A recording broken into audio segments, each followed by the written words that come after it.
Listen. I'm gonna play this in the background, but this is Dustblood's first impressions by Fighting Cowboy. I'm gonna let y'all go to see the video. I'm gonna just give you my first impressions. I'm gonna keep it a buck. I personally think that the game is just Night Rain. It's just Night Rain. I'm not a fan of Night Rain. I'm gonna just keep it a buck. Not to shit on people that like Night Rain. As far as Elden Ring, if you don't know about Elden Ring has like a multiplayer thing. What I don't like about this is just my take on it, and I haven't really heard too many people talk about it, right? But this is the kind of what grinds my gears about this Dustblood situation. I think that this Dustblood situation was From Software's, for lack of better words, a cash grab inside of the Nintendo space. And do I think that? Well, let me keep it a buck. Let me make sure. Give me a minute, y'all. Is Elden Ring on Switch 2?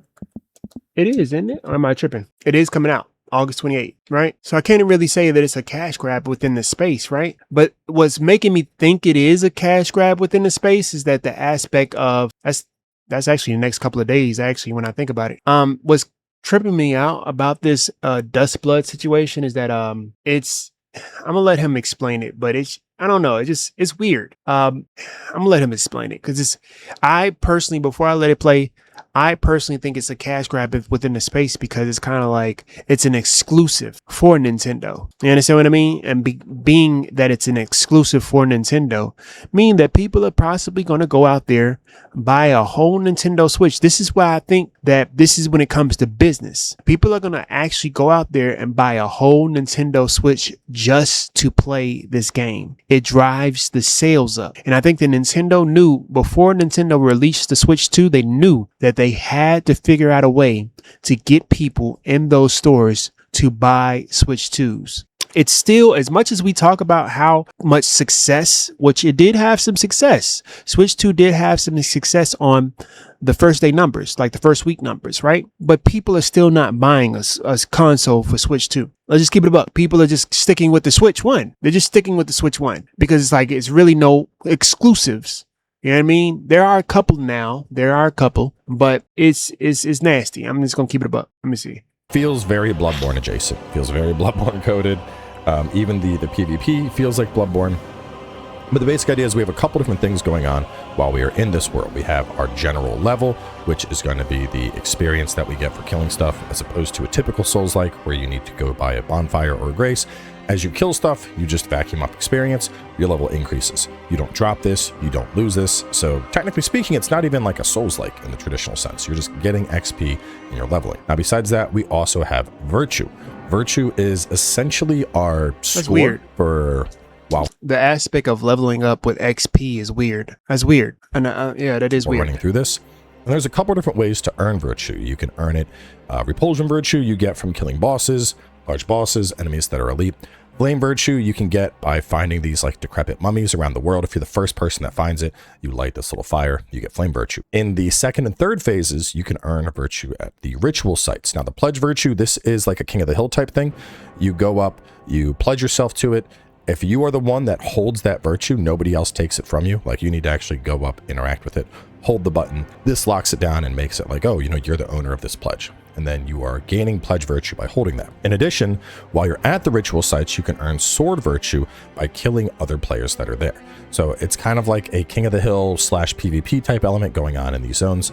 There's also red stones and gold stones. So while you're at these sites, you can invoke one of these, and that's going to make it so that you earn more virtue by killing people, or you earn more virtue by holding these pledges.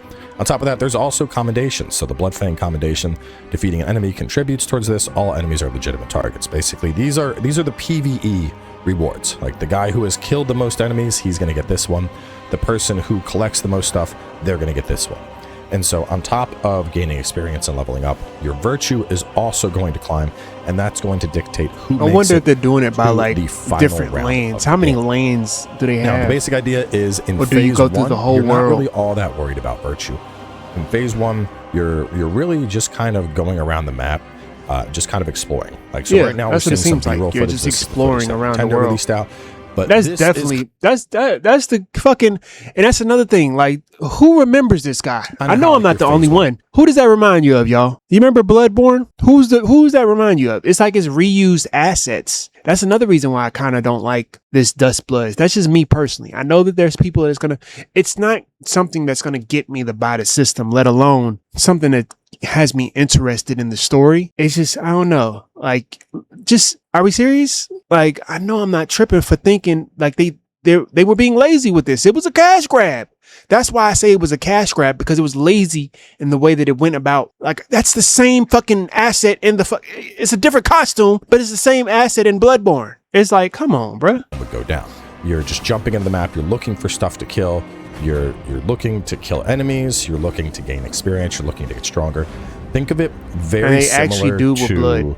Like night 1 of Night Rain, where it's like, all right, you know, my goal for night 1, I'm trying to get up to like level 7, level 8. I'm just trying to get a little bit stronger, make it so I can beat these enemies. And as you can see, there's a lot of things very similar to the footage here that we already know if you've played Souls games. You saw a guard counter there. Some big changes. We have like a triple jump. We have a large jump that we can do. We have an air dash that we can do. So a much bigger emphasis on mobility 3 jumps in this game compared jump. to previous iterations of Souls games.